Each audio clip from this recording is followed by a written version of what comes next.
Hello and welcome to Catholic Answers Live. I'm Cy Kellett. So happy to be back here with you after a little trip up to Fresno and Visalia to give a talk and come back. And I want to say a very hearty thank you to Edgar, who covered for me while I was out, and Thomas, the TikTok engine, who covered for me while I was out. I very much appreciate that. And I'm very grateful to all the folks up in Visalia who had me come up and do a breakfast talk, which was a lot of fun. They have a wonderful Catholic business community up there in Visalia, California, where all your almonds come from, and a lot of your olives come from that part of the world.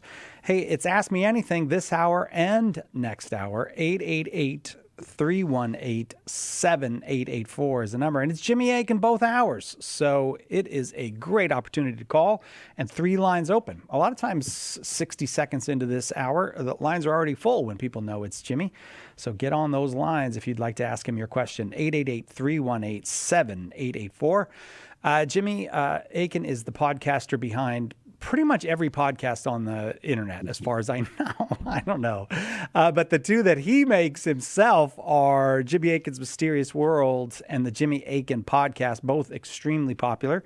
Author of many books and really one of the originators of the new apologetics movement in media.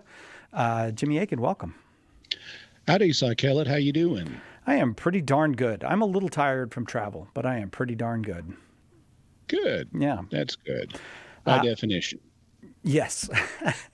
888-318-7884 is the number. 888-31-TRUTH.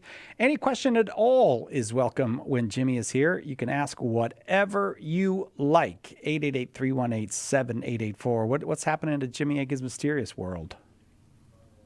Well, today we released an episode on the 5, or actually now 6, so-called UFO observables. These are characteristics that the Defense Department's program studying UFOs noticed, in the last more than a decade, in about the last 15 years or so now, that are advanced flight. Most of them are advanced flight characteristics that we can't duplicate, and I was reading a book about them, or a book that discussed them, and I realized, one technology, if we could get this one technology, it would explain multiple observables.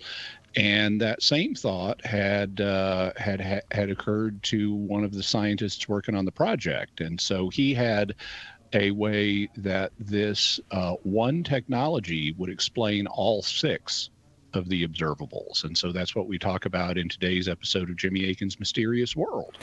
Check it out, mysterious.fm, or wherever you get your podcasts, or check out Jimmy's channel on YouTube, where you can also get the Jimmy Akin podcast. You can get all the good stuff Jimmy's producing. Check it out.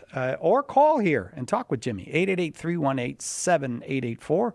We will start today in South Carolina, where Patrick is watching on YouTube. Patrick, thanks for starting us off today. Go ahead with your question for Jimmy. Hey, Jimmy. I kind of have a bit of a pickle I was hoping you could help me out with. So I came back to the faith recently. I am in a non-ecclesiastical marriage.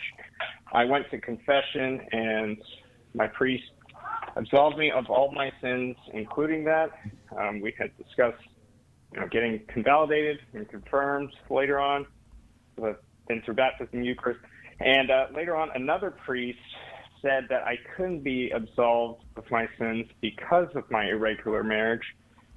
And also, the first priest said that I could engage in the marital embrace until my convalidation. How do I approach this? What do I do next? Okay, so let me ask a few diagnostic questions just to make sure I understand the situation. So you had a non-ecclesiastical marriage, meaning a marriage not celebrated in the Catholic Church. Previous to this, had you or your spouse ever been baptized or received into the Catholic Church? I've been baptized in the Catholic Church, and I've had First Holy Communion. However, I had not gone through confirmation when I was younger. Yeah, confirmation is not relevant. My wife is. Mm-hmm. Go ahead. So she falls more on the Protestant side of things. So no, she has not. But you had been baptized in the Catholic Church prior to your marriage. What year did the marriage occur? The marriage occurred in 2023. Okay, so it's recent, and thus the current law is going to apply to it. I also assume that there were no emergency circumstances, like you were about to be deployed in the military or something like that when you got married, that this was the reason you didn't have an ecclesiastical marriage is because you were away from the faith at the time. Is that accurate? Yes, sir. Okay. Well, so the way the law that was in effect in 2023 was written, and it's the same law that's in effect now, your marriage would have been blocked from coming into existence. And so you definitely need to get it convalidated. In terms of the marital act, well, if you're not married to someone, you shouldn't be you shouldn't be committing the marital act with them. So the solution, to my mind, would be to live as brother and sister until such time as you're able to get a convalidation. And I wouldn't wait on that convalidation. I would get it done, assuming you still want to be married to your wife. I would get that convalidation done as soon as possible so that you can live not only a normal sacramental life, but also a normal married life. Yes, sir. And then the final bit of clarification is, was the first confession invalid because, as you mentioned, the marriage is technically blocked since it's non-sacramental? Should I have not been absolved because of the irregularity, or is it because I had the intention of convalidation that he absolved me? I don't know. Well, I don't know what was in his heart, but in terms of the validity of the absolution, it wouldn't be affected just because you were in an irregular marriage. You don't have to get convalidated first, as long as there's openness on your part to doing what you need to do to rectify the situation, which would presumably be living as brother and sister until such time as you can get a convalidation. And even if you didn't know that's what you needed to do, then as long as you were open to living as brother and sister until such time as you can get a convalidation, then you didn't put anything in the way of the sacrament of the sacramental absolution being valid, because you were willing to do what you needed to do. And if you're willing to do what you need to do, even if you're not sure what that is, the absolution will be valid. So unless you say, oh, I wouldn't have been willing to do that, then the absolution would have been valid and you don't need to worry about that.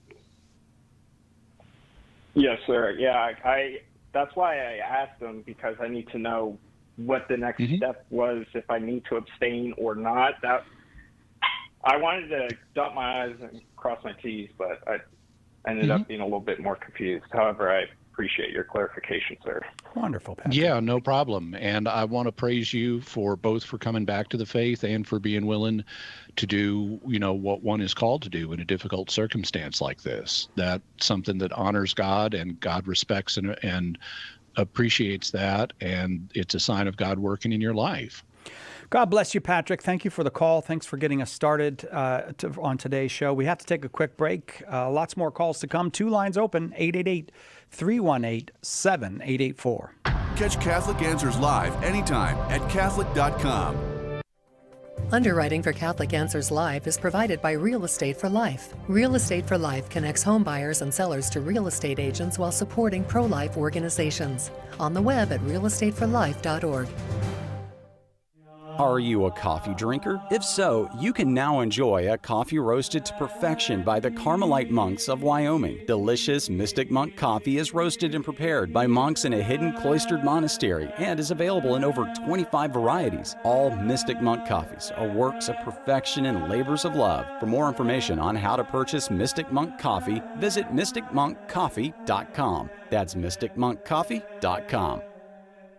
This is Father Dwight Longenecker. Why do you need to go to confession? Well, it's easy to receive forgiveness for the things we've done wrong, but more importantly than that, one of the beauties of confession is that when we go to confession, we take responsibility for ourselves. Our world is besieged by those who feel entitled and want to blame others and expect others to do everything for them. When we go to confession, by God's help, we're saying, it's my job, it's my responsibility, I'm going to get on and do what I can to change myself and change the world with God's help.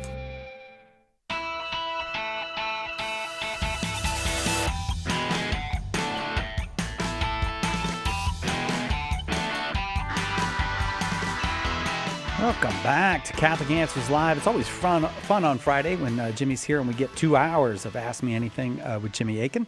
You are welcome to call and ask whatever you like. 888-318-7884. Ricky's in Bellevue, Nebraska, listening on Catholic.com. Welcome back, Ricky. Go ahead with your question for Jimmy. Hey, Jimmy and Ty. Hey, thanks for taking my call. Sure. Jimmy, I apologize. I realize my question's kind of goofy. I recently sat down with a good friend of mine and talked to him about me re-entering the church. And, you know, it was a very cordial conversation. Books were exchanged, and the book he gave me was a book written by a gentleman by the name of Paul Paveo, and it's called Rome's Audacious Claim, Should Christians Be Subject to the Pope? And the reason I'm calling is just because on the backside he calls out you and Trent Horn and Tim Staples and Patrick Madrid and almost everybody at Catholic Answers, and just kind of makes the claim how you guys are taking things out of context and everything. And I have not read the book yet, so I just wanted to see if anybody at Catholic Answers, such as yourself, had any interaction with his material or anything like that. Well, I haven't read the book either. In fact, I haven't ever heard of the book until now. So I haven't had any interaction with his material. Okay. All right. Yeah, I realized it was a long shot. I haven't read it yet, so it was something I was kind of just going on, you know, kind of just to see if you guys had. I plan on reading it, but okay. All right. I appreciate your time. Yeah, no problem. I have, you know, obviously written a good bit and done videos a good bit about the papacy, and so I would imagine that's what Pavao is responding to in his book. But if I'm confident in my position, and even though I can't answer specific arguments Pavao might make without knowing what those arguments are, you know, you're welcome to check out the different write-ins and videos that I've done on the subject of the papacy, and, you know, compare them to what Pavao says. And if you have further questions after you've read the book about, well, how would you answer this, you know, give us a call back and let us know. I will look forward to it, Ricky. Thank you very much for the call. We'll go into Lincoln, Nebraska now, where Caleb is listening on Spirit Catholic Radio. Welcome, Caleb. Go ahead with your question for Jimmy. So it's Friday during Lent, and I just realized that I put collagen in my coffee this morning, and collagen is derived from animal skins. Am I cooked? Are you cooked? Yeah, it's how Zoomers say toast. Am I toast? Is it so over for me? Did I break the rules? Well, I was going to say, in terms of being cooked, I mean, that's actually how they get collagen, isn't it? From, you know, bones and things like that.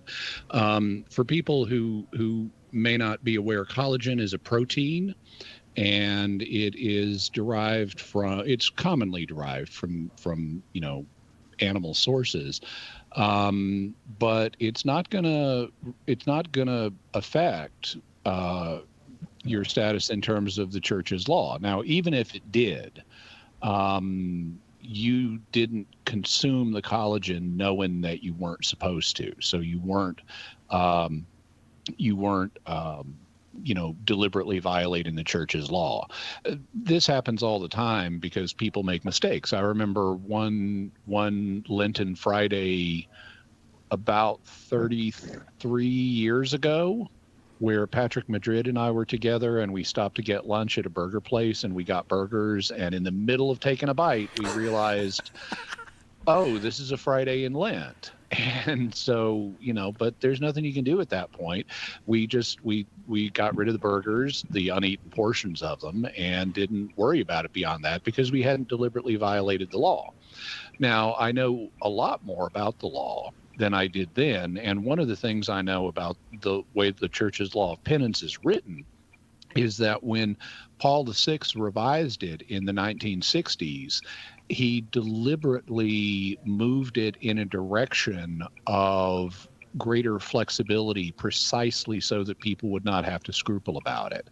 And it actually, the relevant documents actually say that what they're going for is in what they're rejecting is like a repeated, deliberate act of defiance. They're not so much worried about single incidents.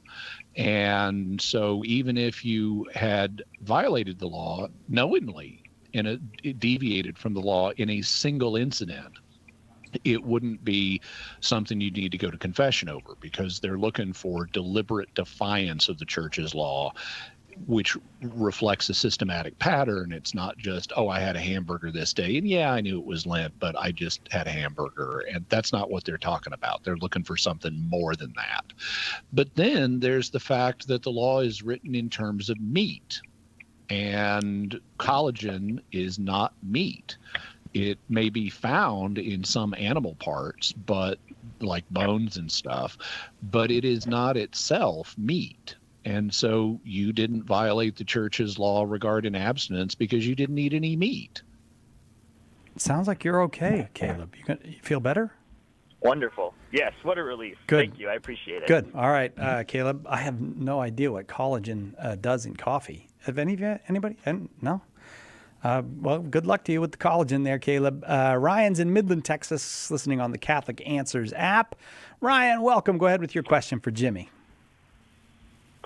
All right, Jimmy, I actually have a two-part question about the liturgy, and I'll get to the first part first. But earlier, I was watching parts of Robert F. Kennedy Sr.'s funeral on YouTube from '68, and after noticing it was in English, I was wondering, did priests at that time, before the Novus Ordo, have any freedom to choose how they wanted to celebrate the Mass, whether it be, all in Latin or all in the vernacular?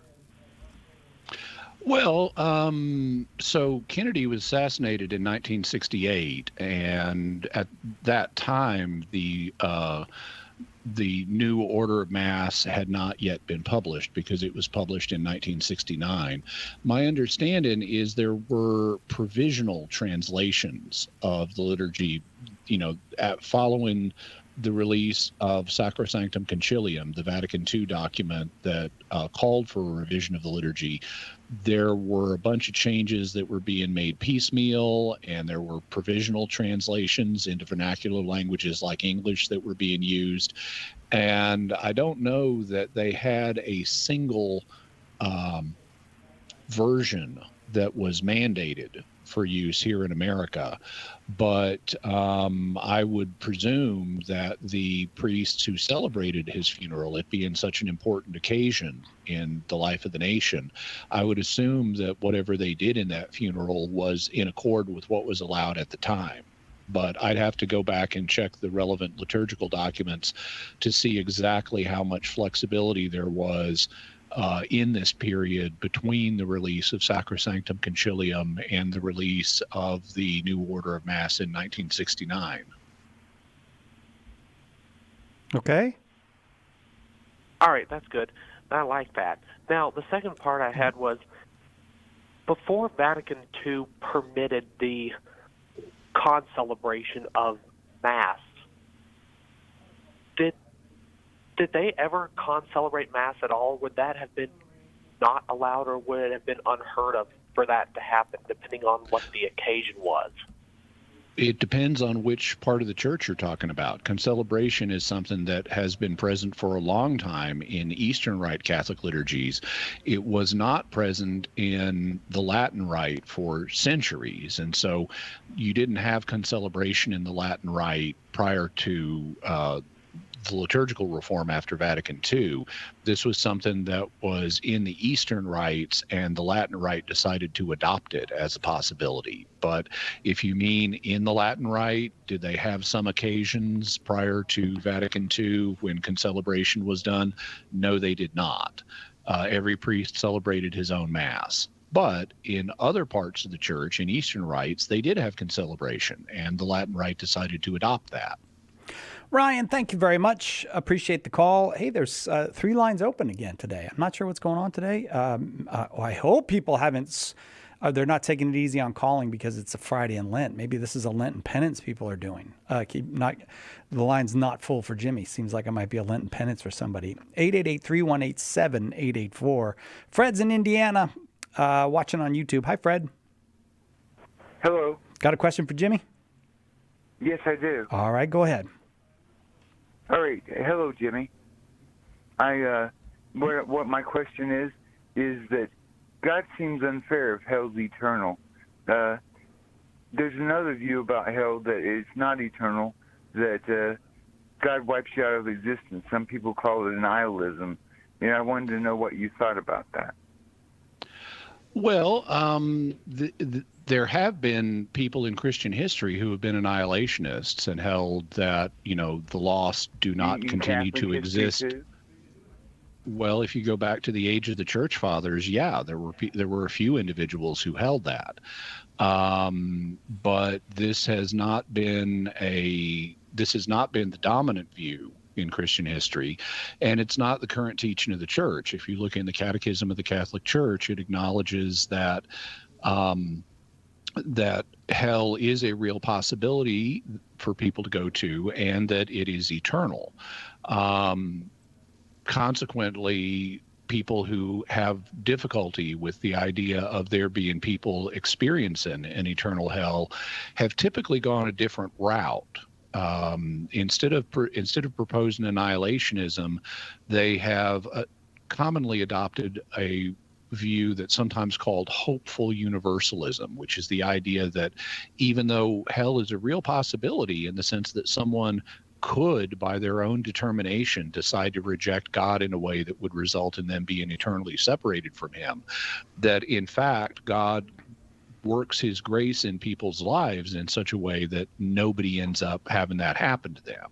This was the position, for example, of Cardinal Hans Urs von Balthasar, that God somehow arranges for everybody to leave this life in a state of grace. Exactly how that would work is something one can speculate about. It could even be, God given some kind of revelation to a person in their dying moments that we can't see or perceive, but that would efficaciously bring that person to repentance. We can't assert that that's what happens because God hasn't told us that's what happens, but we could, in von Balthasar's view, hope for that. And so that's why it's called hopeful universalism. Most Christians, though, have not been hopeful universalists. Most Christians have held that there really are individuals who have been lost, and the reason that they are not reconciled with God is because of the way the human will works. So it's not just that they did bad things in their life and are thereby eternally punished thereafter. Instead, it's because when a human dies, our will becomes fixed on either good or evil. And so if a person dies rejecting God, they continue to reject God. And so that's the reason that hell is eternal. It's not that God wouldn't forgive them if they would repent. It's that they just won't repent. They're like angels in that regard. The will becomes fixed. And so if a person dies rejecting God, then they continue to reject God after death, and thus they continue to be in a state of separation from God. Okay, Fred? What about if that's a good answer. Okay.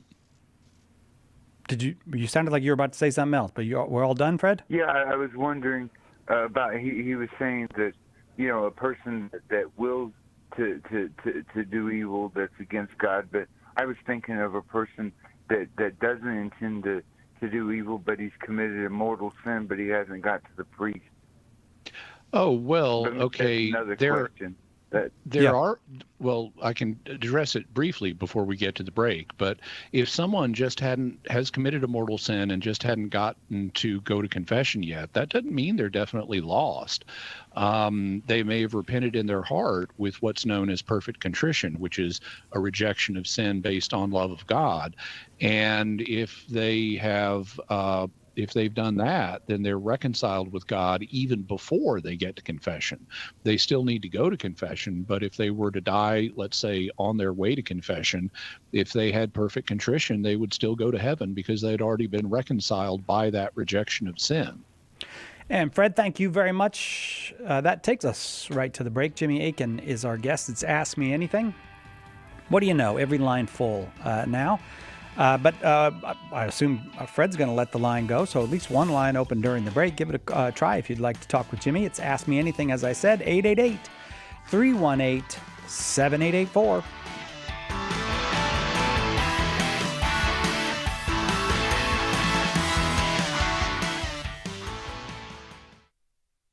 We hope that one of the things that we communicate here at Catholic Answers Live is that our Catholic faith allows us to be fully serious about all the problems we encounter in the church and in the world, but it also lets us have light hearts and maybe even mix in a bit of fun, and that is exactly what our good friend Joe Heschmeyer does in his popular podcast, Shameless Popery.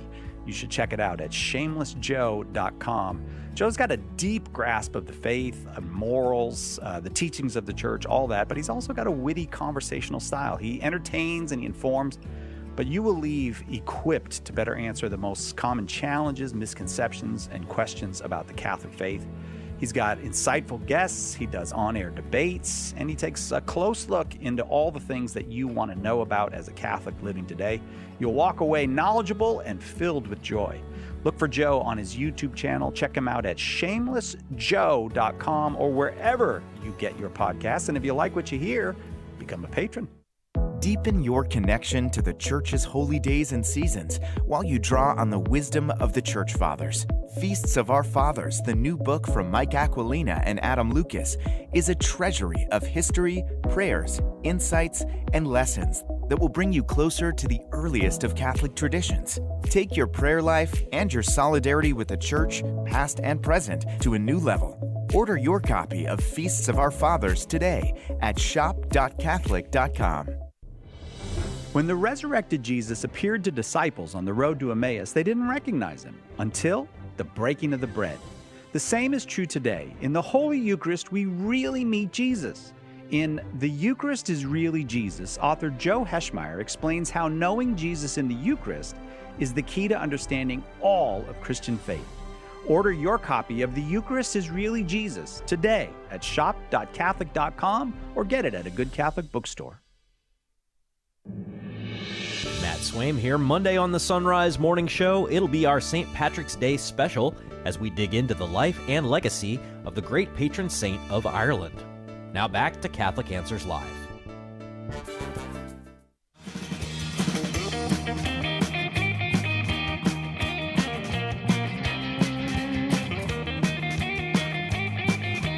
Welcome back to Catholic Answers Live. A little bit of groovy music, a lot of Jimmy Akin. We got 2 hours with Jimmy Akin today.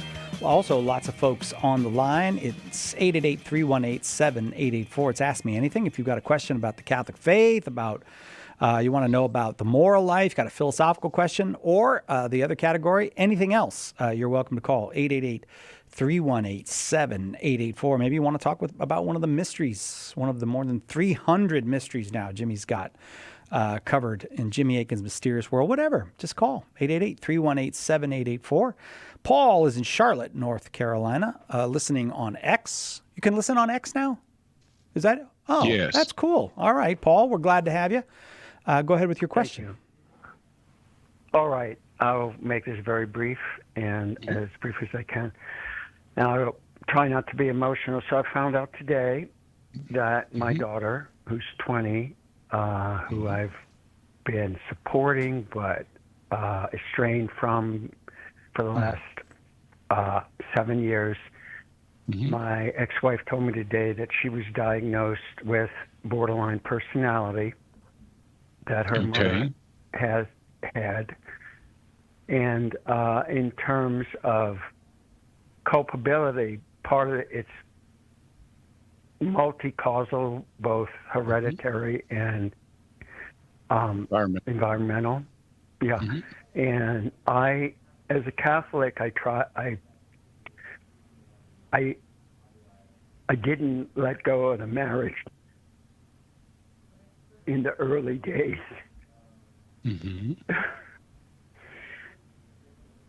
And by holding on to it for all those years, I contributed to a very, volatile environment for her. So I'm just wondering about my culpability, and I'm wondering if I could pray to Saint Dimfa or anyone else to take that off of her and even put it on me. All right, Paul, let's get you an answer. I can do to help her. Okay. Okay. So I want to make sure I heard you correctly. Your former wife herself has borderline personality disorder. Is that correct? Yes. So she has slowly overcome it in the past 12 years. Okay. So, I wasn't there when you were married, but people are not supposed to just walk away from a marriage when there are problems. There are problems in every marriage. And if everyone walked away from their marriage when they first hit problems, then there would be no marriages that would survive, and marriage would not be what it's supposed to be, which is a lifelong union. So, I can't accuse you of doing anything wrong in trying to preserve your marriage. Now, sometimes that'll happen when you try to preserve a marriage, it can exacerbate the problems, but that's not necessarily your fault. In fact, if your wife had borderline personality disorder at the time, I would suggest that was a contributing factor, and you may well not have even known that she had borderline personality disorder at that time. In terms of so I can't fault you at all for anything that's been done in this situation. It sounds to me like you've been trying to be helpful to your daughter. You mentioned supporting her and things like that. And in terms of, how to help her going forward, well, she may need therapy. I'm not an expert in borderline personality disorder. I know some about it, but not a huge amount.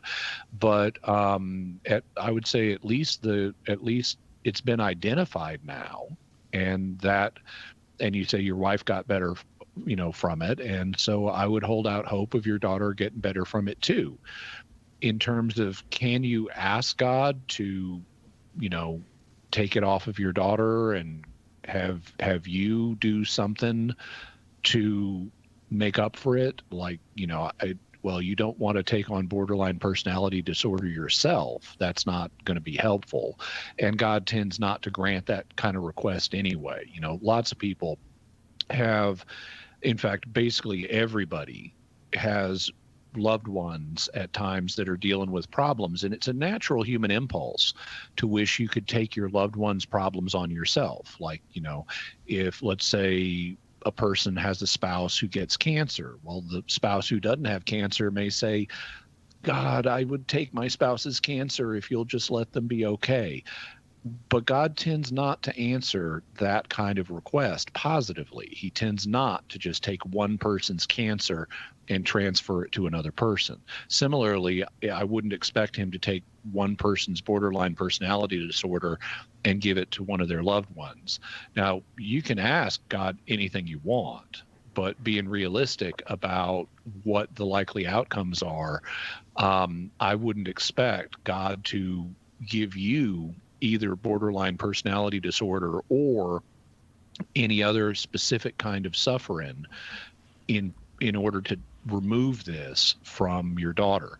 What I can say is that God never allows an evil, whether that's sin or in this case suffering. He never allows an evil to exist unless he's going to bring about some greater good. So you can have confidence that despite the difficulty of the situation right now for everyone involved, you, your daughter, your former wife, God will bring about a greater good. What that's going to be, I can't say. We're not given that information in this life, but you can be confident he's going to bring about a greater good. And the thing I would recommend to you to do is try to deal with the situation in a way that would please God. And that can mean getting educated, perhaps further on borderline personality disorder and what can be done, helping your daughter if she's willing to work additional steps, getting therapy and so forth, maybe financial help if she doesn't want any other kind of involvement. But basically working with the situation and doing the best you can and praying to God that if you please him in what you're doing to help with the situation, and even if you're not pleasing him, but you're trying, give your daughter help, and leave it up to God exactly how the help manifests and what direction it comes from and what degree it takes hold in. This is a common situation, not borderline personality disorder specifically, but having a loved one who's dealing with a significant issue like this is very, very common. It happens in basically everybody's life at one point or another. And the thing to do is do the best you can, take it day by day, take it one step at a time, and ask that God would help everybody involved and trust him with the long-term results, which we know will end up producing good. So you have that as a hope for the future. Paul, thank you very much for the call. I certainly hope Jimmy's answer was helpful to you. Please call back if we can be helpful again. Jimmy mentioned educating yourself, and I will just recommend to you the National Alliance on Mental Illness. They have wonderful classes for parents to help them know how to deal with children facing these kind of issues. So again, thank you very much. Also, Paul asked about praying to St. Dymphna, and she is a traditional patron of mental health problems, so you can definitely pray to St. Dymphna. Thanks, Paul. Up to my hometown, or the town that I live in, Jonathan. I don't know if I know Jonathan, Oceanside, California, listening on Catholic.com. Do we know each other, Jonathan? No, this is my first time calling. Well, I'm happy to talk with you. Nice to talk to someone from the town. Go ahead with your question for Jimmy. Hello. My question is, if God created humans on other planets or maybe other realities, would the sin of Adam and Eve affect them too? Or is the original sin localized to just us humans on Earth? Well, we don't know for sure because God hadn't told us. It's possible that that when mankind fell, that it had impacts outside of the human race. And so it's possible that when humanity fell, it could have caused other races to fall. But we don't know that other races even exist, much less has God told us that our fall caused them to fall. It's also possible that we fell here and the effects of that were confined to us. There could be races out there that are unfallen.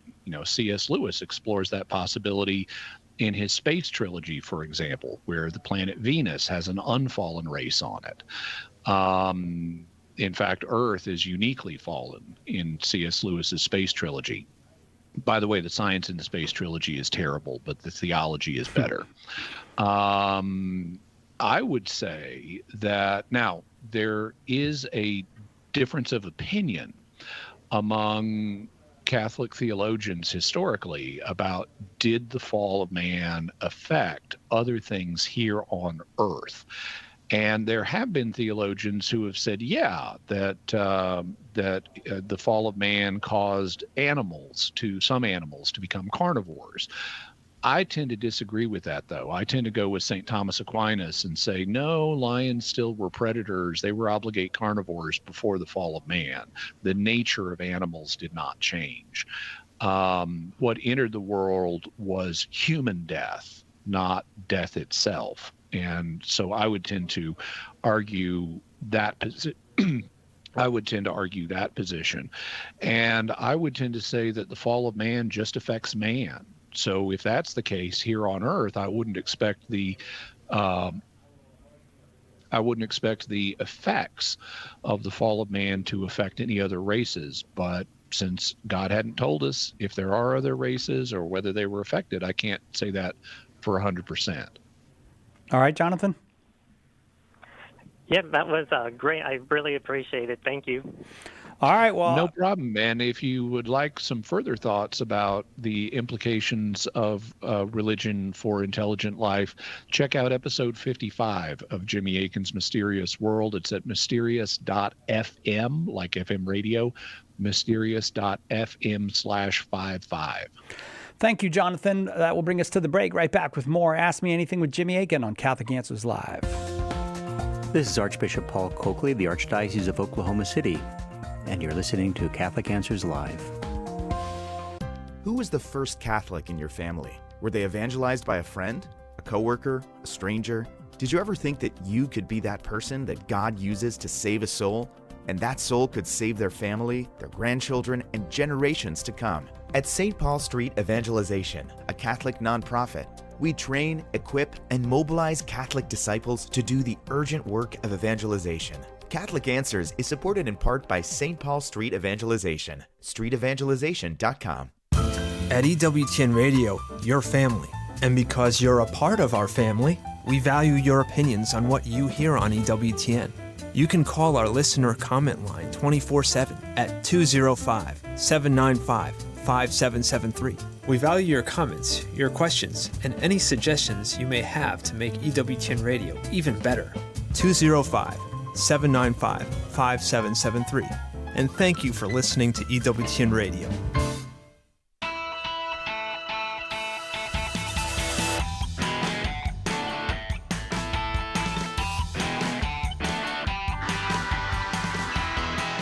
Welcome back to Catholic Answers Live. Jimmy Akin, our guest. Jonathan, previous caller, his question began with the words, if God created human beings on other planets. I believe more questions with that beginning for Jimmy Akin than all the other apologists combined. You are the recognized expert on if God created humans somewhere other than Earth.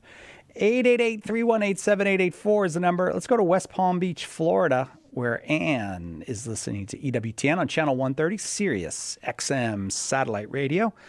Ann, I hope you're surviving the winter down there in Palm Beach.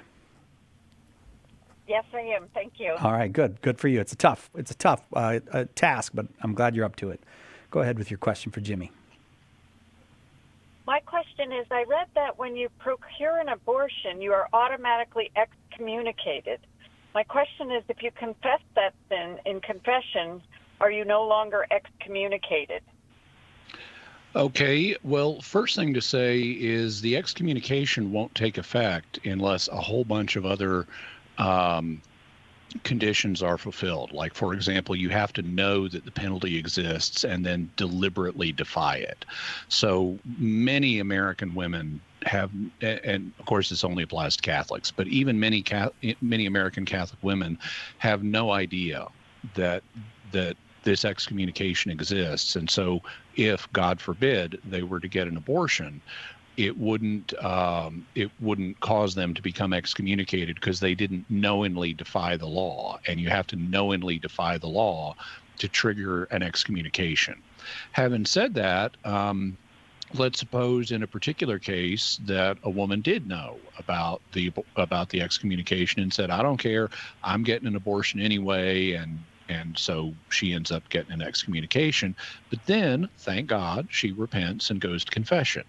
Well, the penalty for abortion, my memory is that it is a reserved censure, which means that ordinarily it would require the intervention of a bishop to lift it. So at least the way the law is written, it would not be something that a priest could ordinarily absolve one from. However, there are two further notes that need to be made in that regard. The first one is that if it is difficult for a person to remain unabsolved, then an ordinary priest can remove this censure, provided that the removal of this type of censure is normally granted. And the answer is that means that an ordinary priest, if it's difficult for a woman to remain unabsolved, then a priest could go ahead and absolve her, because this is the type of thing that is regularly granted. The absolution is regularly granted by the bishops. So she wouldn't have to remain unabsolved if it would be difficult for her to remain unabsolved for the time that would be needed to consult the bishop.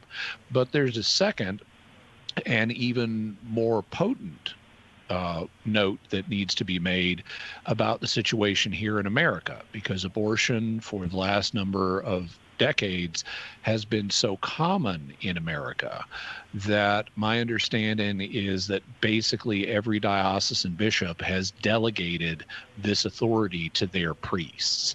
And so my understanding is basically everywhere in America, priests have been granted the authority needed to absolve from abortion. Does that make sense? Yes, thank you so much. All right, Ann, thank you very much for the call. Let's go to Roman also in Nebraska. Well, busy day from Nebraska today. Roman, thank you very much for the call. Go ahead with the question. Well, I hope I get it straight, because I had my notes at home, because in February I went to the kids' non-denominational service, and he said up there, you don't need priests and going to confessions. I confronted him afterwards, and he said it was in Hebrews, and he couldn't find it then, and that was out in Phoenix, and I haven't got back to him. The only place I found it, and I thought was in my notes, was in Hebrews 4:24, but where he was getting this from. Can you tell me where he would get that from and how he would interpret it that way, that we no longer need priests? Well, so you said you thought that this came from what? Hebrews 4, what did you say?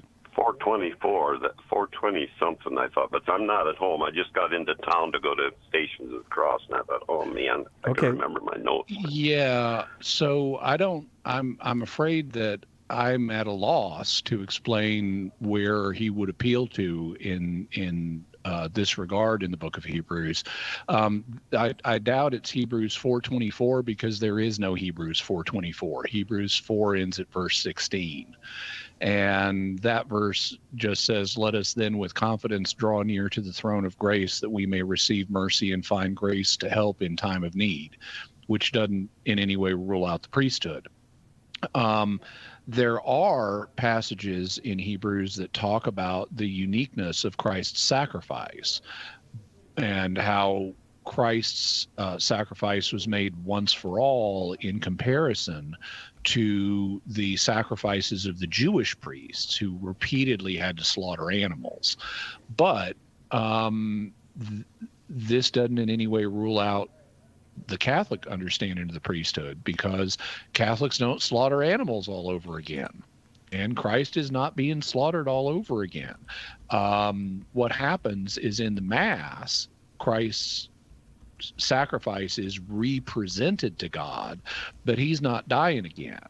And that's the point of distinction that Hebrews is making, that Christ dies only once, compared to Judaism, where you have abundant repeated animal death. And that's true in Catholicism too. Christ dies only once, and there is no abundant repeated animal death in Catholicism. So none of the verses in Hebrews say what people who want to deny the ministerial priesthood take them to be saying. There are other passages that point in the other direction. For example, in Hebrews 9:23, it says that in regard to the sacrifice of Christ, that the heavenlies, the heavenly temple where Christ is now, needed to be purified with better sacrifices, plural, more than one, than the earthly animal sacrifices that purified the earthly temple.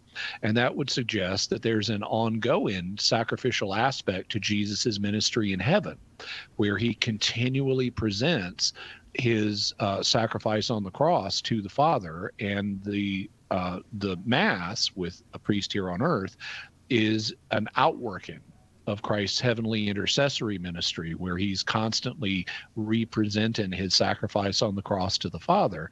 And the Mass here on earth is just an outworking of that participates in that. So I hope that's helpful. I'm afraid that, if without knowing exactly what, I'm not a mind reader, at least not a good one. So I can't tell you what exactly this pastor or whomever may have been thinking of. But if you find out, let me know, and I'll be happy to talk about that. Thanks, Roman. Thanks very much. Going to Arizona now. Cody, watching on YouTube. Cody, welcome. Go ahead with your question for Jimmy. Hey, hi, Jimmy. I'm a huge fan. I'm a new convert, and you're one of the influences that helped me come to the faith through reason. And my question is, how do I stick with being very faithful while having ADD and having a hard time concentrating for an extended period of time, especially during the difficult time going through my chronic health problems? Okay. You said ADD. Were you thinking of ADHD there? Yes. Okay. Well, basically, whenever anyone has a problem in their life, you do the best you can with it. Some people have physical difficulties that make it hard for them at Mass. Someone might have back problems that, for example, that make it hard for them to concentrate at Mass. But they go to Mass and they do the best they can. They do what they can to alleviate their back problems, and they do their best to use what focus they can muster to pay attention to the Mass. And there's a phrase you may or may not have encountered at this point, but you'll sometimes hear Catholics talk about offering up their own sufferings. And basically what that means is when you have something that is causing a problem for you, you say, God, I'm going to try to deal with this the best I can. And if I handle it well, then please give me or someone else a blessing. And that's called offering up your problems or offering up your sufferings. You're going to let God worry about them, and you're just going to deal with them the best you can. And so if you have ADHD or something like that that's causing you to lose focus in Mass, that's okay. Also, frankly, it's something you can offer up. Also, frankly, I wouldn't stress about it too much. Everybody's mind wanders at Mass. Thomas Howard even has a book that I wrote an endorsement for called If Your Mind Wanders at Mass, because everybody has minds that wander. That's actually part of the human evolutionary design. We're not meant to have rigid laser focus on one thing, because if we were back in caveman times and we were rigidly laser focused on one thing, then a predator could sneak up on us and we could end up dying as a result of that. So we're designed to have minds that bounce around to different subjects so that we can pay attention to multiple things in our environment and so forth. And if you've got ADHD, well, you've just got a little more of that bounciness than most people do. So cut yourself slack. Don't worry about it. Just, do what you can and don't worry about it beyond that. What do you think? Yeah, that's very helpful. I really appreciate it. All right, Cody, I'll tell you what, I'd like to send you a copy of Jimmy's book, The Words of Eternal Life, True Happiness and Where to Find It. If you'd like that book, just hang on the line, give us an address. We'll send it over to Arizona for you, and maybe we'll get to talk with you again. Jimmy Akin is our guest. You know him from Jimmy Akin's Mysterious World and the Jimmy Akin podcast, and The Bible is a Catholic Book, and A Daily Defense, 365 Days plus one to becoming a better apologist. and the 931 podcasts he appears on as a guest. And now you get to talk with him. You can call up and ask your question. 888-318-7884. We'll continue with Ask Me Anything with Jimmy Akin on this Friday in Lent right after this on Catholic Answers Live.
Welcome back to Catholic Answers Live. Jimmy Akin's our guest, and it's Ask Me Anything.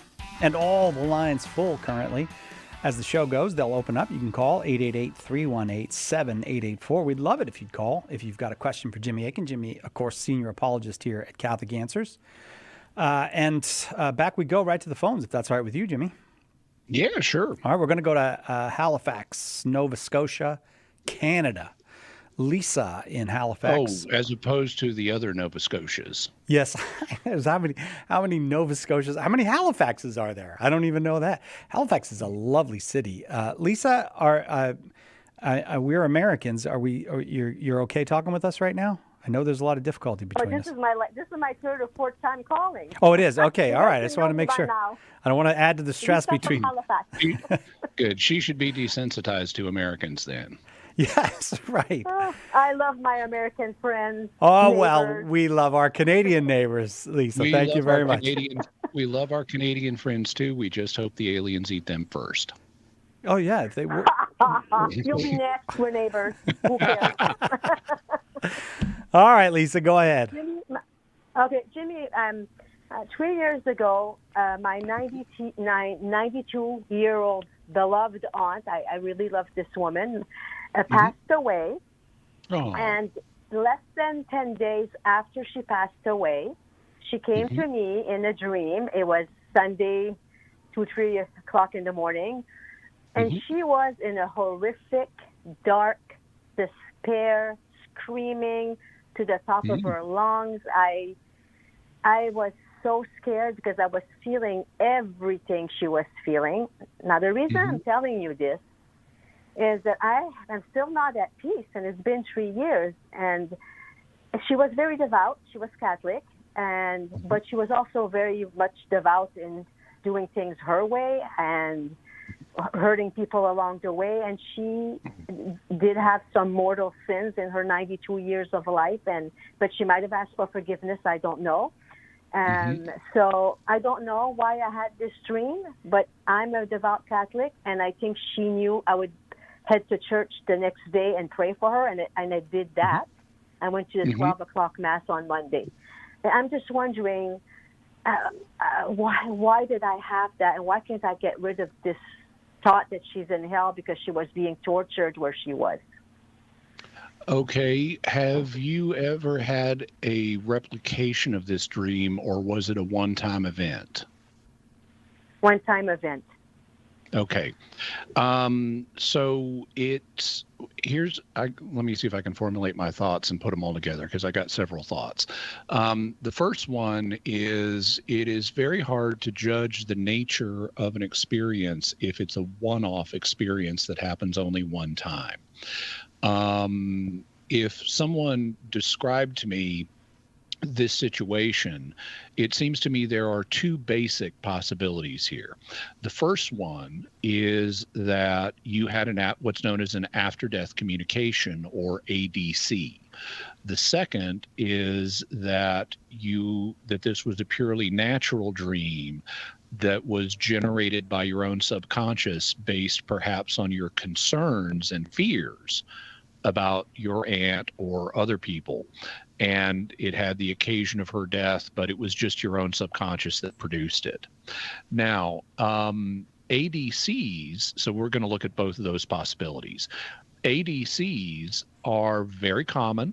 They are reported by approximately 40% of the population at least once in their life. So if you were receiving an after-death communication from your aunt, I would interpret it not as she's in hell, but she's in purgatory. And that's why you were given the after-death communication, so that you could do what was within your power to do by going to Mass and praying for her and things like that. And you did that. And you didn't have any later replication of the dream. So on its face, I would say that if this was an after-death communication, then you did good. You prayed for your aunt, and she hasn't come back requesting more prayers, so that would be a positive sign. You know, you may have also had Mass said for her, or other people may have had Mass said for her, unless someone is continuing to have dreams about her being in torment, I would say, this was probably, if it was an after-death communication, it was probably a something that got taken care of. It was just a purgatorial dream, and that's been taken care of, and you don't really need to worry about it at this point because it hadn't been replicated. On the other hand, it's also possible that this could be just a natural dream that was produced by your subconscious. You already had concerns about your aunt. You said she may have had mortal sins in her life that you don't know if she had asked forgiveness for. You also indicated she was very strong-willed. I forget the exact term you used, but you indicated she was strong-willed. And so and you could be concerned in general about what is the afterlife going to be like? Am I or others going to have a good experience of it? And when she died, it could just be that your subconscious added up those concerns and generated this dream, even though it doesn't tell us anything about where your aunt is in the afterlife. So I think that's also a real possibility here.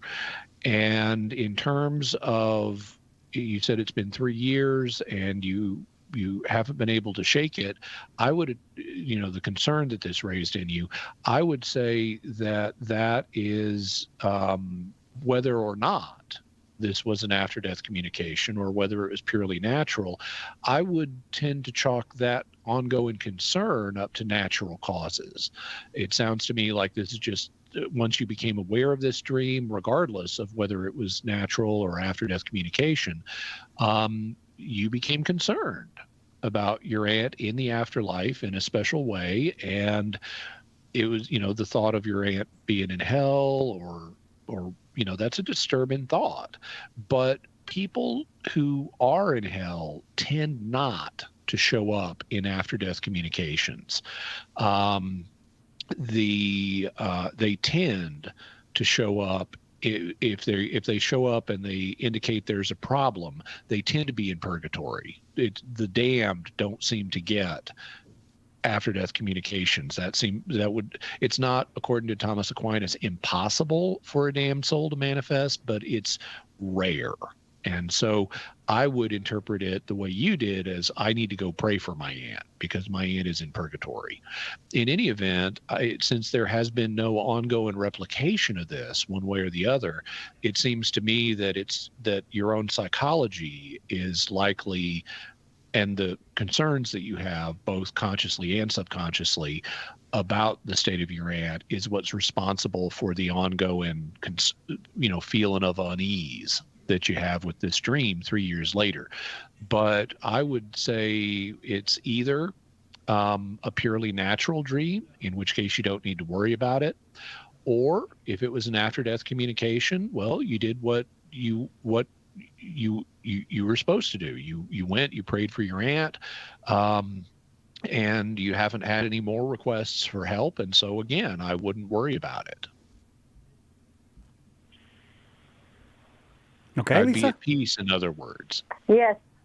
You've done a lot with answering this question for me that I haven't gotten from others I asked, and I'm going to feel at peace now. I'm feeling that I can't sleep. It's been 3 years of me thinking about it constantly, thinking I didn't do enough. But now I feel like the way you answered that question, that I need to kind of let it go and be okay, that she's going to get out of purgatory eventually, hopefully. Oh, everyone gets out of purgatory eventually. There's no question about that. But and she was tortured. I'm sorry? She said she was being tortured in that dream. Well, that's something that also should be taken with some nuance. God doesn't literally torture people in the afterlife. And so we sometimes have symbols that are used in scripture or in Catholic devotional literature that are suggestive of torture, but really what that means is just that they're undergoing the needed purification. It's not literal torture. So I wouldn't think of it in those terms. And if it continues to cause problems for you, like inability to sleep, I would consider, maybe getting some counseling and, to either from a priest or from another counselor, someone who would respect your religious views, who could help you find additional peace about this, because it's not something that should be weighing on you in that way. God bless you, Lisa. Thank you so much. Kind of two birds with one stone. Got a really good conversation and improved relations between Canada and the United States on that one. So we'll take a quick break.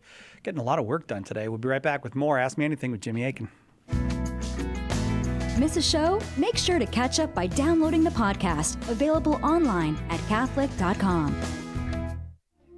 Underwriting for Catholic Answers Live is provided by Real Estate for Life. Real Estate for Life connects homebuyers and sellers to real estate agents while supporting pro-life organizations. On the web at realestateforlife.org. Underwriting for Catholic Answers Live is provided by Magnificat. Published monthly, Magnificat features texts of daily Mass, prayers, articles, meditations, art commentaries, and more, in step with the liturgical rhythm of the Church. On the web at magnificat.com. This is Jim Pinto, Director of EWTN Media Missionaries. EWTN Media Missionaries prayerfully take EWTN to parishes and the community through the print and electronic media we provide. You can help EWTN share the good news by becoming a media missionary. Visit EWTNmissionaries.com today and join us in sharing the eternal word with the world.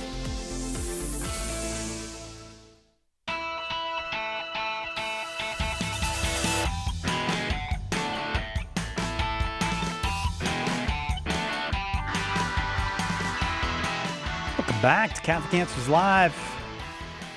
Jimmy Akin's our guest. It's Ask Me Anything this hour, and we just cannot stop going back to Nebraska. Lots of calls from Nebraska today. Eric in Brainerd, Nebraska, listening, of course, on Spirit Catholic Radio. Glad you're here, Eric. Go ahead with your question for Jimmy. Hey, good afternoon, Jimmy. I've got a question for you concerning divination. So, there's different forms of divination. Could be tarot cards, psychics. What about the form of water witching, where you use what they call two divining rods? You hold them in your hands, you walk, and when you get over water, the rods are supposed to move. Is that part of divination in that same sense? So the answer is no. And also you mentioned psychics and things that are also not necessarily divination. So first I'll start by defining what divination is. Divination is the attempt to gain information about the future through inappropriate means. And so unless someone's trying to get information about the future, and unless they're using an inappropriate means, then they are not performing divination. Now, you mentioned a range of practices there, and I won't have time to comment on them all, but I will comment on two. You mentioned psychics, and you mentioned so-called water witching, also, which is sometimes said to use divining rods. With regard to psychics, there is a strand in Catholic tradition that holds that some people have what today would be called psychic abilities, including the ability of precognition. And this is something that's been held by doctors of the church, like St. Gregory the Great and St. Thomas Aquinas. In his dialogues, St. Gregory the Great, who was, one of the two popes known as the Great, and who also is a doctor of the church, he held that some people have a subtle mental ability to pick up information about the future. This commonly, but not exclusively, manifests when they're dying, and they may get information about the future in a deathbed vision, but it also could manifest in other situations. St. Thomas Aquinas, the biggest theologian of all time, who's also a doctor of the church, he also held that humans have a natural ability to pick up information about the future, and this can manifest, Aquinas would say, particularly in dreams. It doesn't have to manifest in a dream, but it can manifest in a dream. And that's actually consistent with modern parapsychological findings. For example, in the 20th century, The parapsychologist Louisa Rhine did a study of spontaneous ESP experiences and determined that 60% of precognitive experiences occurred in the form of a realistic dream. So that corresponds with what Aquinas said based on the reports he got of people having precognitive dreams about the future. Aquinas referred to this as a natural ability, just like St. Gregory the Great did, but he understood it as a natural ability that's different than the prophecy that God gives. And so Aquinas referred to divine revelation that comes from God as supernatural prophecy, whereas this human precognitive ability he referred to as natural prophecy, because it wasn't the same as divine prophecy. So if Gregory the Great and Aquinas are right, that humans have such an ability, then it would not be illegitimate to use it. And so if you had a precognitive dream, that would not be divination. In fact, when Aquinas discusses natural prophecy, he's distinguishing it from divination. Now, having said that about psychic abilities in general, let's look at the case of what you referred to as water witching. This ability goes by several different names. In English, it's commonly called dowsing. It has been called water witching, but that's actually not a good name, and it's fallen out of use because there's no actual witchcraft involved. This is just a reported psychic ability. It's also called radiesthesia, which is a name that's more commonly used in Europe. But here in America, it's more commonly called dowsing. And the fact that when people use rods to do it, they're called divining rods, is an accident of the English language. You don't want to look at what does English call things as if that is a sure guide to what's going on, because the language is a folk process. And so if people on their farms, back when they were looking to have a well dug, if they called it water witching or if they called it a divining rod, that's a folk process. That's not any kind of a guide to what's really going on here. It would appear that if this ability exists, then it's what's otherwise known as clairvoyance, which is not the same thing as precognition. Precognition is getting information through time, like about the future. Clairvoyance is getting information from another place that's either distant or hidden, because what you're doing in doing dowsing is like looking for hidden stuff, like where's the aquifer that's under the ground that I can dig into and dig a well. Or you might be looking for something else. You might be looking for gold that's buried under the ground, or you might be looking for oil, or any number of things that are not accessible to the human senses. Well, it so happens that the church has a rather extensive history with dowsing that most people don't know about. I actually did a 2-part look at dowsing on Mysterious World, and I'll get you the episode number so you can listen to them. It's episode 246 and 247. And especially in episode 247, I talk about what the Catholic Church has said about dowsing.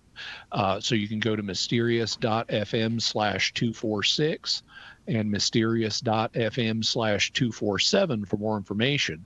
But to put it briefly, many Catholic priests and bishops have been dowsers. And in the 1940s, the then Holy Office, now it's called the Dicastery for the Doctrine of the Faith, it actually issued a ruling about can priests participate in dowsing.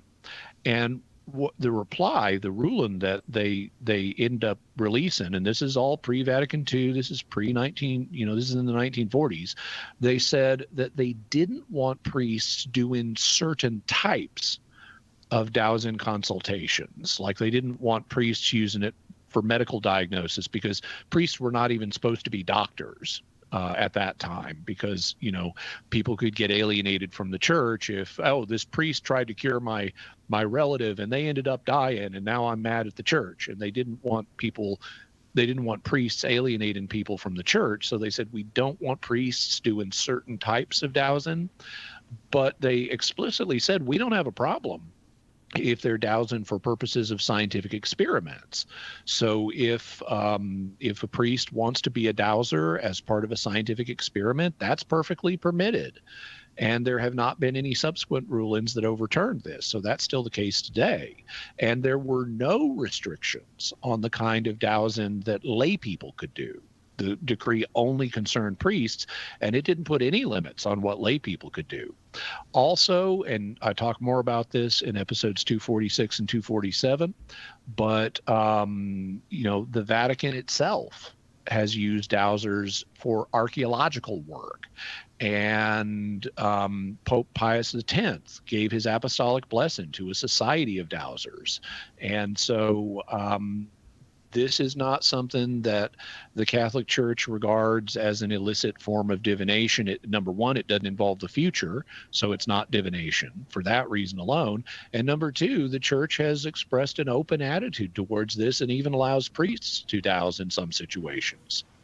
All right. Thank you very much, Eric. Appreciate the call and the question. Check out those Mysterious World episodes. I'm going to go to Rocky Point, New York, where Tony is watching on YouTube. Tony, welcome. Go ahead with your question for Jimmy.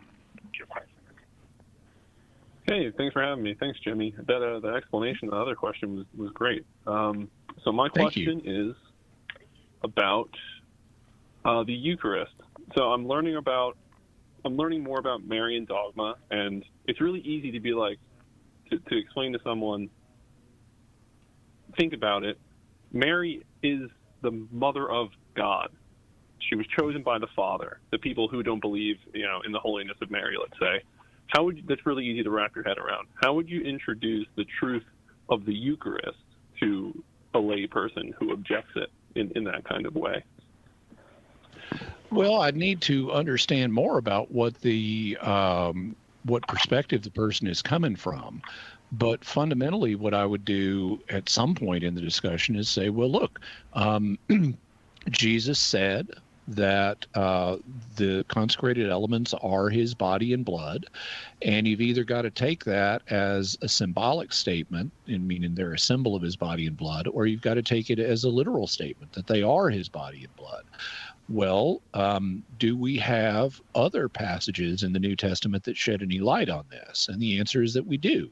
In John chapter 6 and in 1 Corinthians chapters 10 and 11, the subject comes up. And in John chapter 6, Jesus is given the opportunity to clarify what he meant on this subject, and he refuses to back down. He says, unless you eat my flesh and drink my blood, you have no life in you. In Greek, he uses more dramatic language the longer the conversation goes on, so he's like up in the stakes. And he loses some disciples who had been traveling with him, and he turns to the 12 and says, y'all want to leave too? And Peter speaks for him and says, well, we've come to believe you have the words of eternal life, so where would we go? It's kind of well, we're committed to you and we don't know what else we do, so we're going to stick with you. But notice Jesus is willing to lose even the 12 over this teaching rather than clarify it and say, come on, guys, I was being symbolic. He's like, do you want to go away too? That's basically drawing a line in the sand and saying, if you won't accept this teaching, get out of here. And so that's a pretty strong indication he wasn't just being symbolic here. He also, on other occasions, when he did use symbolic language and they misunderstood, he clarified it for them. Like when he warned them against the bread of the Pharisees and they thought he meant literal bread, and he explained, come on, guys, I was talking about hypocrisy. Similarly, in 1 Corinthians, St. Paul says that the bread we eat is a participation in the body of Christ, and the cup we drink is a participation in the blood of Christ. So he doesn't say they're symbols of the bread or that they're symbols of his body and blood. He says we participate in his body and blood on that through these consecrated elements.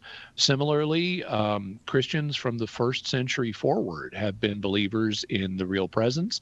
If you would like more information about that, just go to Catholic.com, type in Church Fathers Eucharist or Church Fathers Real Presence, and we've got some quotations that will come up for you that you can also look at. Tony, thank you very much. You have brought us to the break, and we have to take a very quick break, and then we'll be back. Lots more questions. All the lines are full. Jimmy Akin is our guest. Try to beat that. Give us a call. As lines open up, we'll get you on 888-318-7884. When Jimmy's here, Ask Me Anything means ask me anything. And so whatever your question and whatever background you're coming from, you are welcome to call 888-318-7884.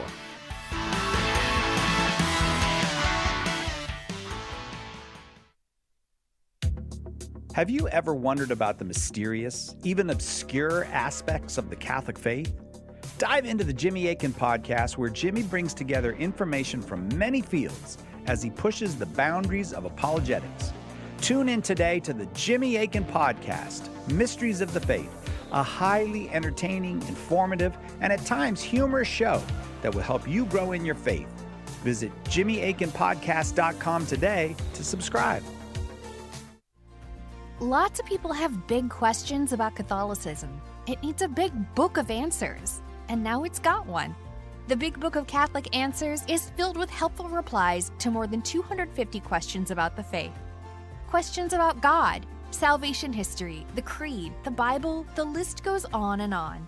Order your copy of the Big Book of Catholic Answers today at shop.catholic.com or ask for it at a good Catholic bookstore near you.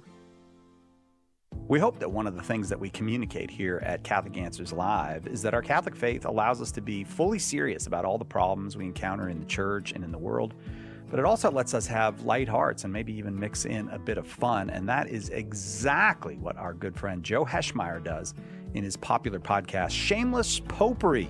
You should check it out at shamelessjoe.com. Joe's got a deep grasp of the faith, morals, the teachings of the church, all that, but he's also got a witty conversational style. He entertains and he informs, but you will leave equipped to better answer the most common challenges, misconceptions, and questions about the Catholic faith. He's got insightful guests, he does on-air debates, and he takes a close look into all the things that you want to know about as a Catholic living today. You'll walk away knowledgeable and filled with joy. Look for Joe on his YouTube channel. Check him out at shamelessjoe.com or wherever you get your podcasts. And if you like what you hear, become a patron. Matt Swaim here. Monday on the Sunrise Morning Show, it'll be our St. Patrick's Day special as we dig into the life and legacy of the great patron saint of Ireland. Now back to Catholic Answers Live.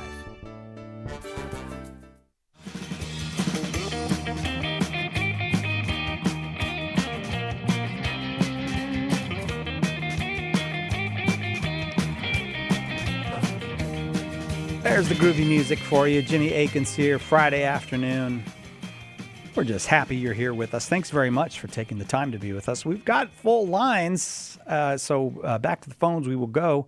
It's Ask Me Anything with Jimmy Akin, and up next, Eric is in St. Louis, Missouri. Eric, thank you very much for the call. Go ahead with your question.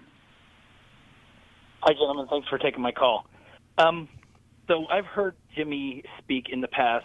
I guess it might have been the Mysterious World, discussing the Ascension of Isaiah, Book of Jubilees. I've mentioned him on Catholic Answers Live too, but sure. Okay.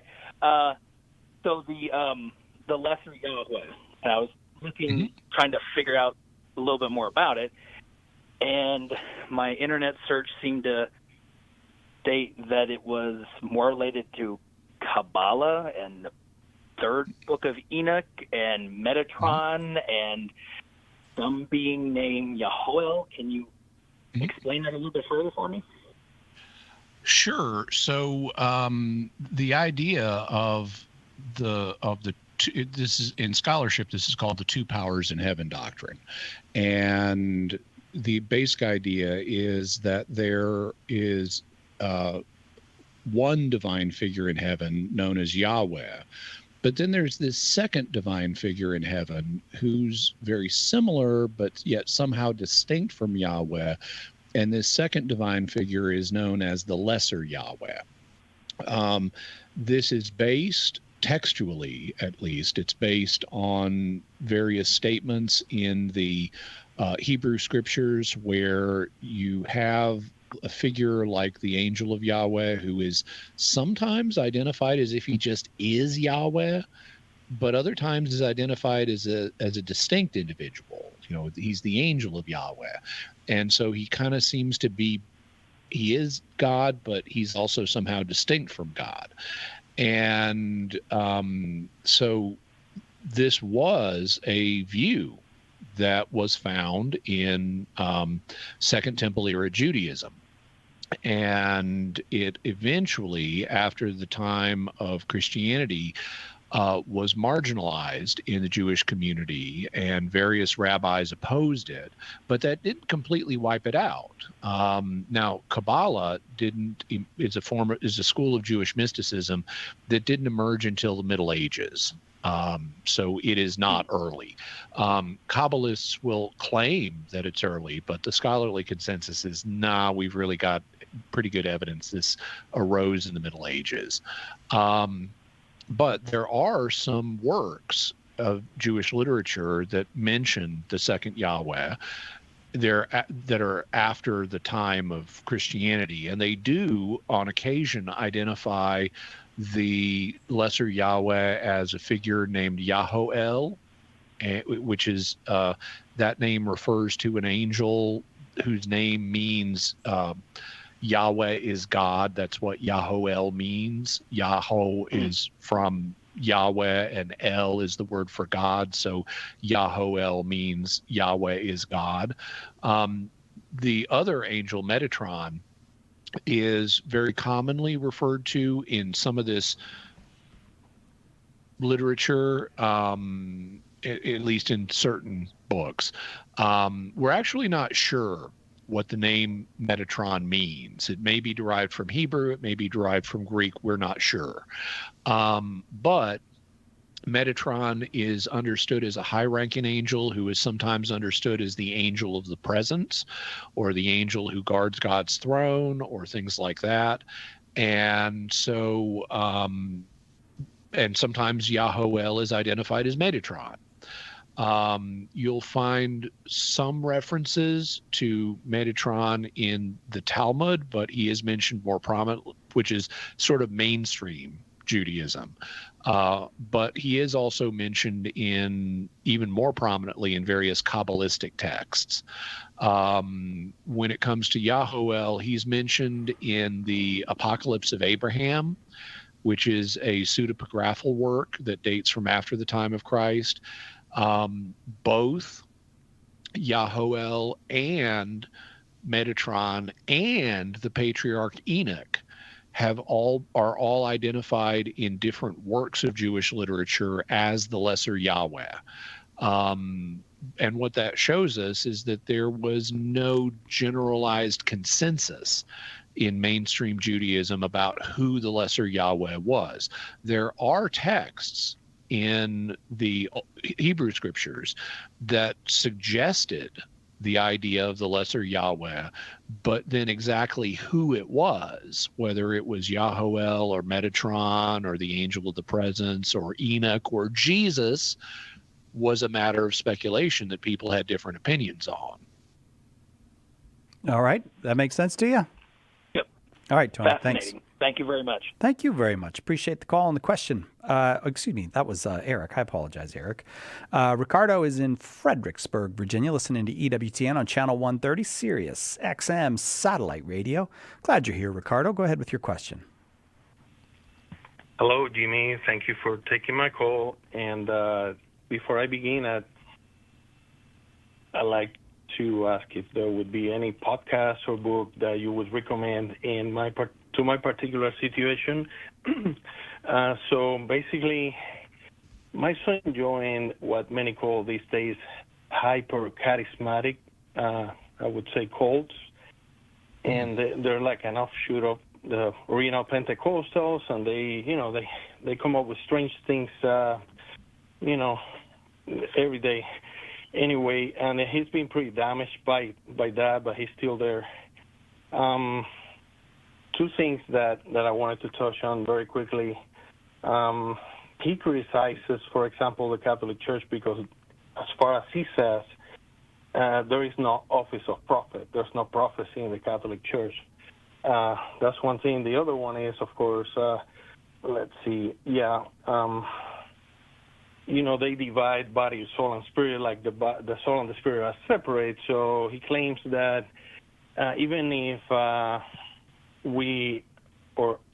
soul ends up in hell, that the spirit always goes back to the Father, because they misquote the Bible where it says that he, referring to Jesus, that came from the Father will return to the Father. So they believe that even before we were conceived in the mother's womb, that we were in heaven for a long time before that.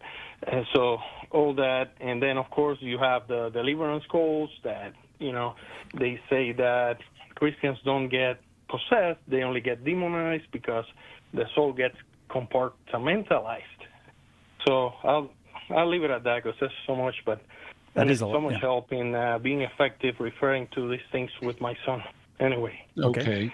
So first thing, what's the name of the organization that your son has joined? Do you happen to know?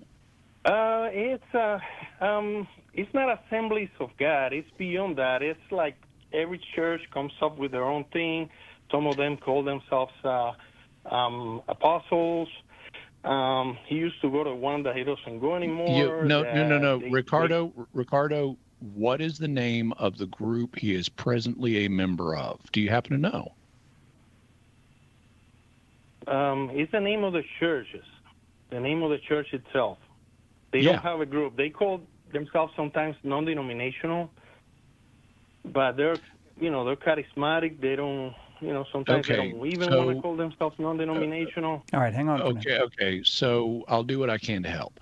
The first thing is you refer to them as a cult, and I that's a term I avoid because it doesn't have an objective meaning other than bad religious group. And if you use that term with people, they will get defensive and they will view you as being hostile to them in their positions, and that will make it harder to win them over.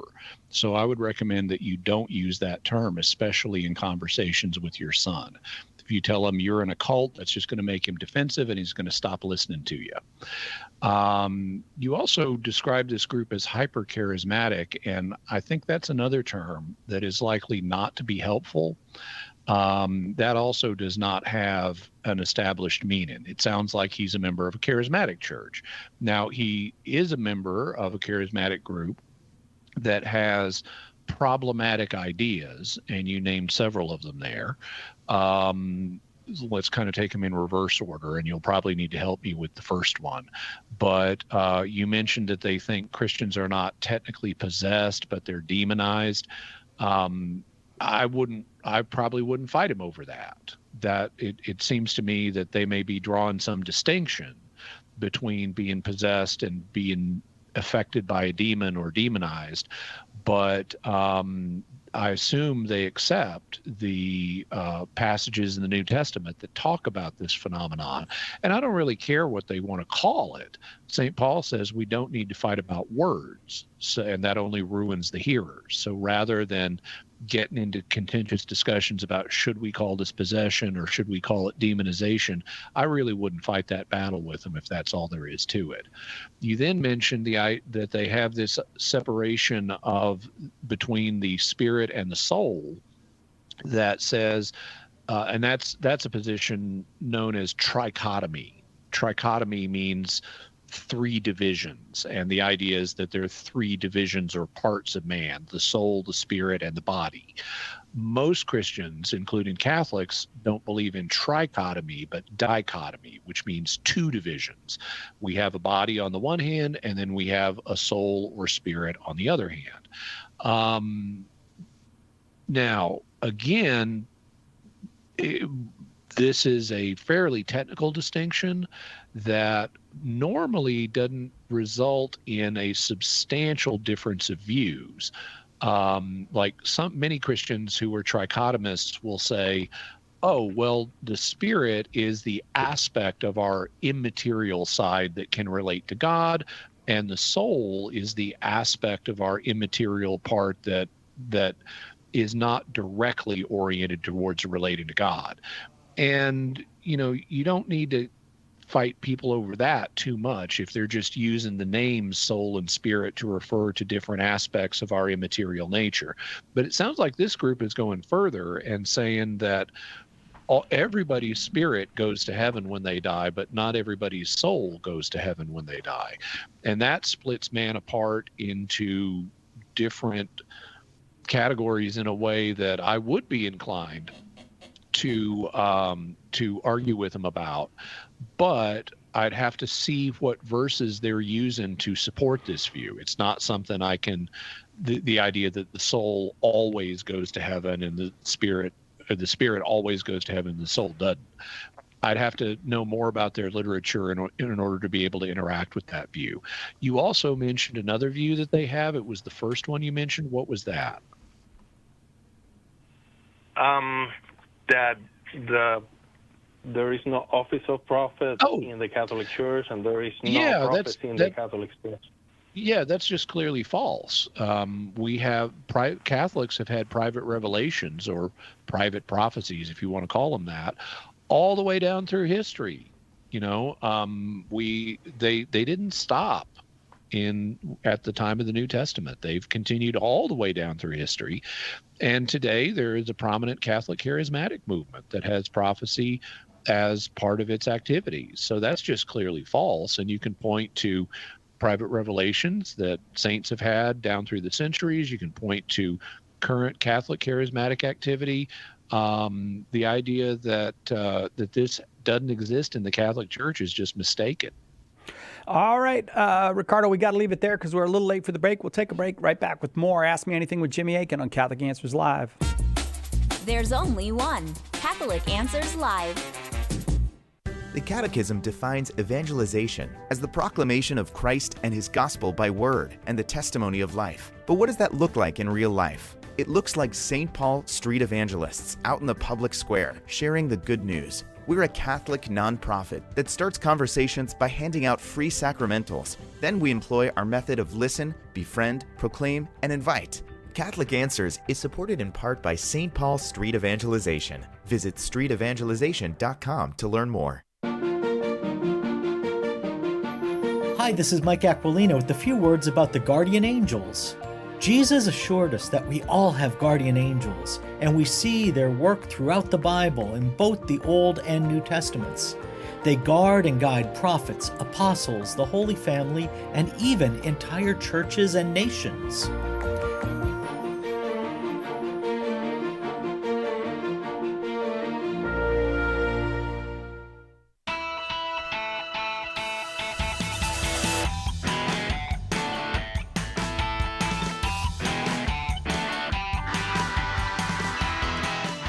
Welcome back to Catholic Answers Live. Jimmy Akin, our guest. Lots and lots of calls still, and just one segment left, so back to the phones we go. Let's go to Mia in Cincinnati, Ohio, listening on the Alexa. Mia, go ahead with your question for Jimmy. Hi, everyone. Blessings, Jimmy. Thanks for taking my call. Sure. Yes, this is, my testimony is very, very long. I just started listening to you guys, and I just need some help, and I'm not too sure where to go, and if I get emotional, I do apologize. I've been experiencing, my daughter and I, paranormal activity. No, it sounds crazy, but it's true. For That's okay. 3 years, we had a paranormal team come into my home and film and everything like that. It just made things worse. This thing's probably listening right now. I have video proof of a picture of this thing, but it's causing so much trouble. I've gotten car accidents. My daughter has been sick. We wake up with scratches. We wake up with bruises. Horrible nightmares. Sorry. So I have tried everything. We got baptized about 3 years ago. I've moved, and I've had pastors here. I go to church every Sunday. I'm a non-denominational Christian. I went to all-girl Catholic school, and I grew up going to Catholic church, but I was never baptized Catholic. But I've just been going the Christian route, and like I said, I've had pastors here probably every other weekend for 2 or 3 months, blessing us, doing deliverance. I'm praying, I'm doing everything, and I don't know what else to do. So I'm looking for, I guess, going to the Catholic faith to see if a priest can help me. I'm so sorry. That's okay. Is that what you would like Jimmy to answer, if a Catholic priest could help you? Yes. Okay. My mom called the archdiocese for me, and they sent me a letter back and told me to say these certain prayers in each room for so many days, which I did. Nothing is, the activity has been so bad this week. I've seen it. It's just causing, it's a demon. When this first started happening, the things I saw, I thought maybe it was my dad, because my dad passed away, 3 years ago, and I thought maybe he was communicating, but then I found out that, as the Bible says, that when we pass away, we either go to heaven or hell. God doesn't have our bodies or our souls roaming the earth like that. That's actually not true. The Bible does not say that. Well, I'll tell you what we'll do, man. Let me ahead, say a few things that I hope will be of help. The first one is the Bible actually does not say things that would preclude the idea of after-death communications. And as I mentioned to a previous caller today, after-death communications are extraordinarily common. They're reported by about 40% of the population at least once in their life. So I would not rule out the idea that that you may have had some after-death communication from your father after his passing. On the other hand, when after-death communications occur, they don't tend to be destructive. And you mentioned waking up with scratches and things like that. Now, I happen to be a trained paranormal investigator, and so, I would be happy. I'm going to say this part because if I don't get to say anything else, I want to make sure you have my contact information so that you could contact me. But you could email me at Jimmy, Jimmy, at Catholic.com. And I could go through some of this material with you in more depth than I'm able to here on the air. I would say a few things about doing an investigation. You don't want to just assume something is a demon, even if it seems frightening or harmful, because there are other possibilities. There are natural things, just because you wake up with scratches, it doesn't mean that something paranormal put them there. It could be something natural happen. There could have been a scratchy object in the bed, or someone could have scratched themselves while they were asleep. There are also poltergeist phenomena, which appear to, in most cases, be caused by a living person, not by a spirit of some kind. Then there are also demons. That's also possible. What one wants to do in a competent paranormal investigation is learn about the phenomena and then make a list of all the possible explanations for the reported phenomena, and then work through the possible explanations. You don't want to assume it's one thing or another. You don't want to assume that it's natural. You don't want to assume that it's a demon. You don't want to assume that it's a living person. You don't want to assume that it's a departed person. You want to work through the possible explanations and see where the evidence leads.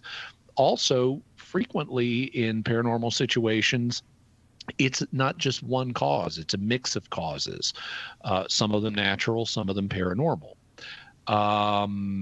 So I wouldn't be dismissive of any of the possibilities you've named. I also wouldn't immediately leap to any of the possibilities you've named. I would want to take an open-minded look.